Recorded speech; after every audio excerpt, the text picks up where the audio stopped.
আসসালামু আলাইকুম, আমি তোমাদের আরাফাত ভাইয়া। আজকে আমরা আলোচনা করব অ্যাডভার্ব, অ্যাডভার্বিয়াল ক্লজ আর অ্যাডভার্বিয়াল ফ্রেজ নিয়ে। এই তিনটা টপিক এত গুরুত্বপূর্ণ, প্রত্যেকটা এক্সাম, অ্যাডমিশন, চাকরি পরীক্ষা প্রত্যেকটাতে এক মার্ক তোমাদের 100% নিচ্ছি। আর এত গুরুত্বপূর্ণ টপিকটা আমরা একদম পানি করে দিব। কিভাবে করব? অ্যান্সার হোক, কার answer? Where, when, why, how. Where, when, why, how. Where, when, why, how. এই চারটা দিয়ে যখন প্রশ্ন করব, উত্তর পাবো, তখন adverb, adverbial clause, adverbial phrase পাবো। তাহলে ক্লোজ কাকে বলে আর ফ্রেজ কাকে বলে জেনে নেই। ক্লোজ কাকে বলে? ক্লোজ হলো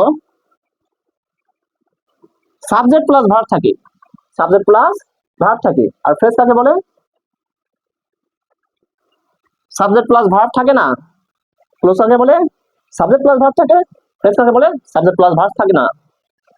তাহলে আমরা কি বুঝলাম? হোয়ার, হোয়েন, হোয়াই, হাউ এই চারটা দিয়ে প্রশ্ন করলে, উত্তর পেলে আমরা কি পাবো? অ্যাডভার্ব, অ্যাডভার্বিয়াল ক্লোজ আর অ্যাডভার্বিয়াল ফ্রেজ। তো চলো আমরা কিছুটা এক্সাম্পল দিয়ে সলভ করি। ডিয়ার স্টুডেন্ট, এই কয়েকটা এক্সাম্পল দিয়ে adverb, adverbial phrase, adverbial close একদম পানি করে দিব। কিভাবে দেখো।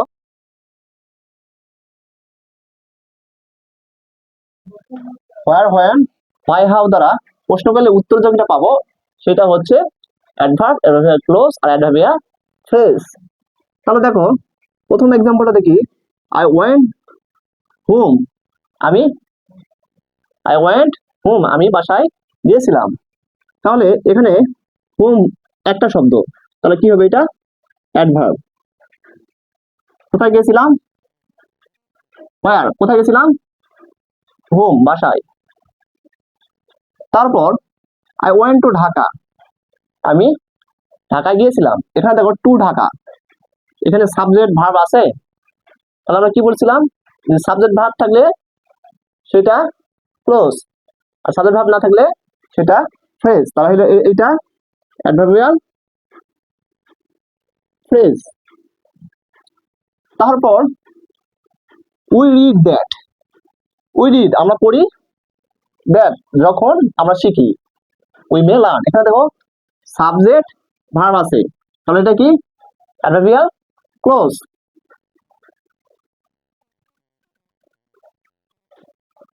আমরা বলছিলাম যে সাবজেক্ট ভার্ব থাকলে অ্যাডভার্বিয়াল ক্লোজ, আর সাবজেক্ট ভার্ব না থাকলে অ্যাডভার্বিয়াল ফ্রেজ।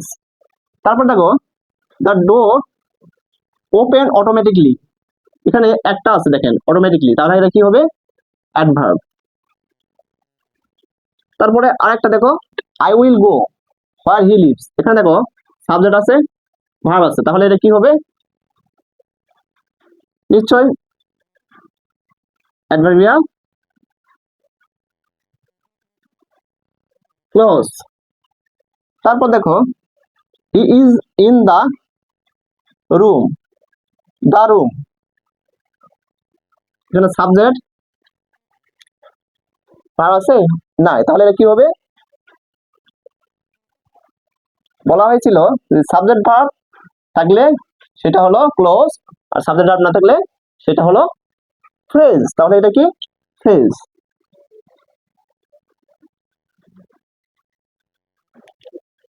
স্টুডেন্ট, আপনারা এই টপিকটা খুব ভালোভাবে বুঝেছেন।